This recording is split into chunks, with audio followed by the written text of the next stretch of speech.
I'm advised the next call is a split call. I call the member Scott Simpson.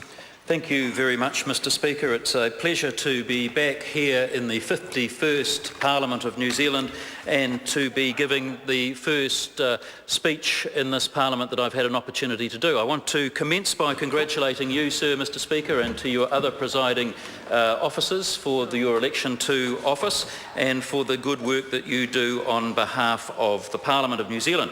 Sir, it's a great pleasure and an honour to be back for the third term of this fifth National Party government. It's an enormous privilege and an honour to be representing the very fine and most beautiful electorate of Coromandel, and indeed I want to thank the Coromandel people for their generosity, for their support and for their endorsement for my second term in this place. They have in fact humbled me by the level of support that they've given me, and I'm very delighted to be back here being their face, their voice in this special place. And I want to restate my personal commitment to the people of Coromandel that I will be a strong and reliable advocate for them in this place, and I recommit myself to another 3 years of hard work and dedication to Coromandel and its people. So we live in a very small, intimate and precious little democracy. It's a participatory democracy. It's a democracy that has an unbroken tradition going back now 160 years. And in that 160 years, sir, there have been something like 1,400 MPs come through this place. That's actually not terribly many when you think about the length of time that we have been operating as a democracy. But part of what makes our democracy so special is, as I say, that it is a participatory democracy. It's a democracy that requires volunteers to actively be involved in campaigning, to support their parties, to take a view, to take a position, and to take a position on issues of the day, and to be involved in the great contest of ideas that is an election campaign. And so, sir, when we had the election only a few weeks ago, it came as no surprise to me that thousands of people all around the countryside decided to get involved and to become part of that campaign. And I want to acknowledge participants, volunteers and activists from every sphere of the political spectrum, actually, in terms of being involved, because one of the things that always fascinates me is that the number of our fellow country folk who just say, oh well, I'm not interested in politics, it doesn't matter, I don't care.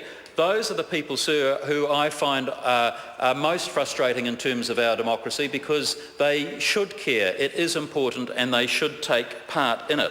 I have a much greater personal regard, sir, for those people of a differing political opinion to mine, who at least have invested some time, effort and energy in coming to a view, and who are prepared to stand up, defend it and go out and argue for it, even if it's not something that I support. So I want to thank the volunteers, I want to thank everybody who participated, and I particularly want to acknowledge and thank not only my fellow contestants in the constituency of Coromandel, but to all of those who offer themselves for election to public office, win, lose, or in some cases come close to a draw.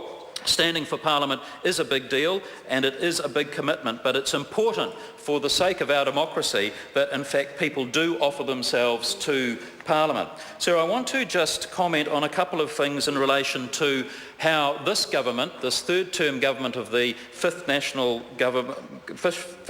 National Party government, is going to assist the good people of Coromandel. And I particularly want to raise and take up a point that the Honourable Nikki Kay made only a few minutes ago about the importance of access to fast internet and fast broadband. So one of the policies that we went to the election with was to encourage or get up to speed more than 80% of New Zealanders having access to ultra-fast broadband.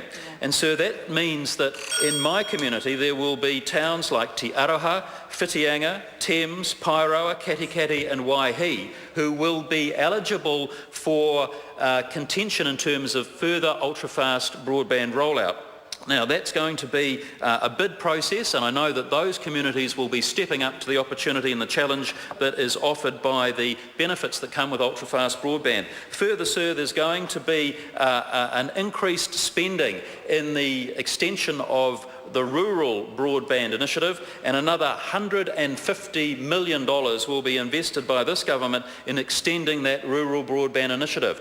And sir, in my electorate, farmers understand how important it is to have connectivity, good reliable connectivity. Business folk do as well. Thank you very much, Mr. Speaker. I look forward to participating in this Parliament.